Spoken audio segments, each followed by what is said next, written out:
Assalamualaikum warahmatullahi wabarakatuh. Alhamdulillahilladzi arsala rasulahu bil huda wa dinil haq lizirahu ala dini kullih wa kafa billahi syahida. Asyhadu an la ilaha illallah wahdahu la syarikalah wa asyhadu anna Muhammadan abduhu rasuluh khataman nabiyyin wa la nabiyya ba'dah. Allahumma fasholli wa sallim wa barik ala Muhammad wa ala alihi wa ashabihi wa man tabi'ahu bi ihsanin ila yaumiddin amma ba'. Sadatu wa sayyidatul a'izza wa ikhwanil kiram. Bersyukur kehadirat Allah, salawat dan salam kehadirat junjungan kita Nabi besar Muhammad Rasulullah sallallahu alaihi wasallam. Sadatu wa sayyidatul a'izza wa ikhwanil kiram.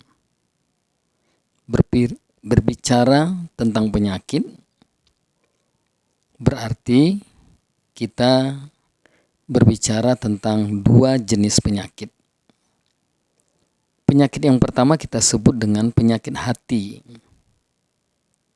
Dan penyakit yang kedua kita sebut dengan penyakit medis. Masing-masing penyakit ini memiliki perbedaan dan cara mengatasi yang berbeda pula. Yang pertama untuk penyakit hati. Orang yang memiliki penyakit hati sebagaimana yang difirmankan Allah Subhanahu wa taala dalam surah Al-Baqarah. Bismillahirrahmanirrahim. Fi qulubihim maradum fazadahumullahu maradha. Di dalam hati mereka ada satu penyakit dan Allah tambah penyakit tersebut. Ini penyakit hati. Akan tetapi di dalam penyakit medis, bagi orang yang memiliki penyakit, maka hal yang pertama yang harus lakukan adalah hifzul quwwah.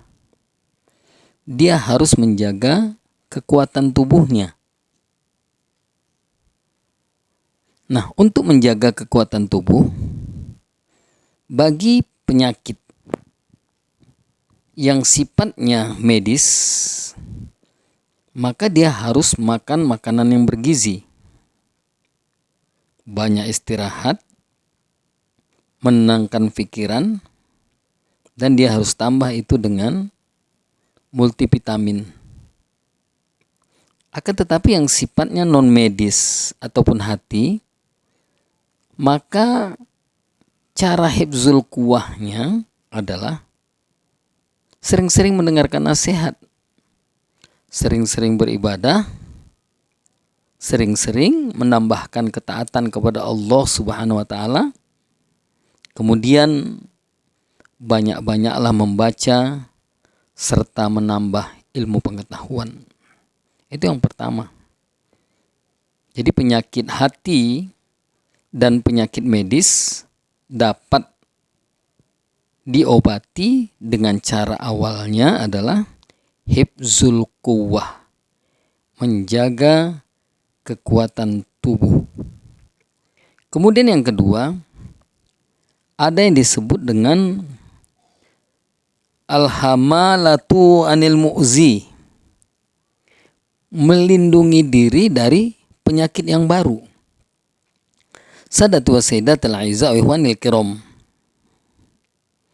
Mungkin bagi penyakit yang sifatnya medis, melindungi dari penyakit baru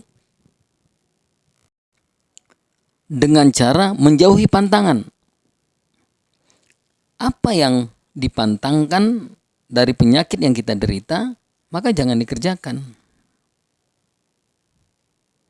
Akan tetapi kalau hati, untuk melindungi agar tidak timbul penyakit hati yang baru, yaitu dengan jalan jauhilah maksiat.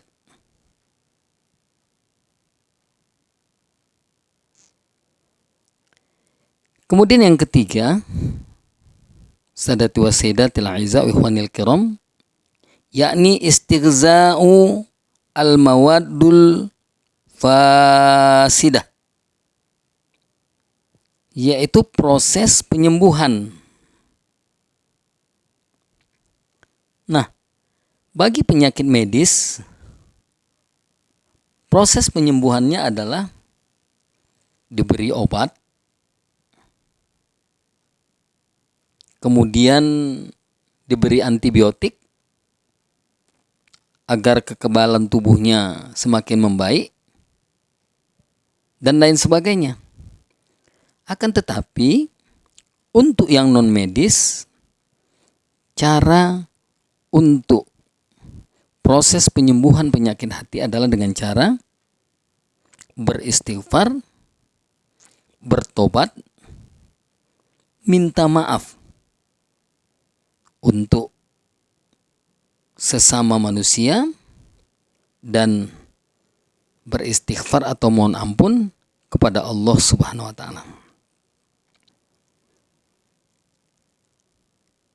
Apabila penyakit yang kita derita, baik hati maupun penyakit medis, setelah kita melakukan berbagai cara pengobatan, yakinlah bahwasanya secara medis kita sehat, dan secara hati juga hati kita dalam keadaan sehat.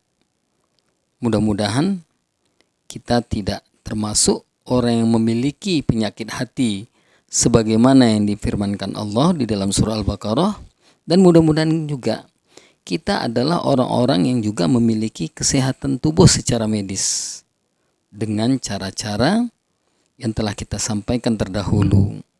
Makan bergizi, banyak istirahat, menenangkan pikiran, menambah multivitamin, menjauhi pantangan, kemudian kita beri obat, dan juga kita beri antibiotik.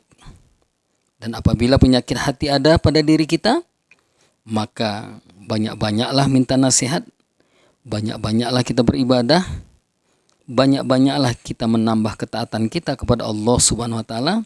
Kemudian hari demi hari kita tambahlah ilmu pengetahuan kita, karena menambah ilmu pengetahuan adalah kewajiban bagi kaum muslim maupun kaum muslimah.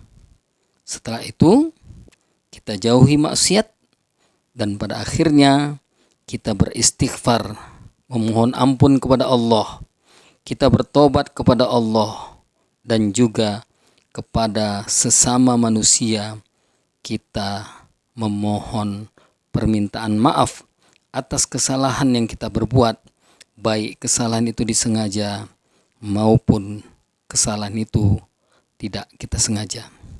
Mudah-mudahan sadati wa sayyidatil aizza wa ikhwanil kiram, kita tetap sehat secara medis dan sehat juga hati kita, dan kita digolongkan Allah termasuk orang-orang yang bertakwa.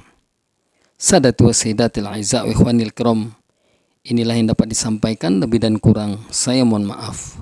Kepada Allah saya mohon ampun.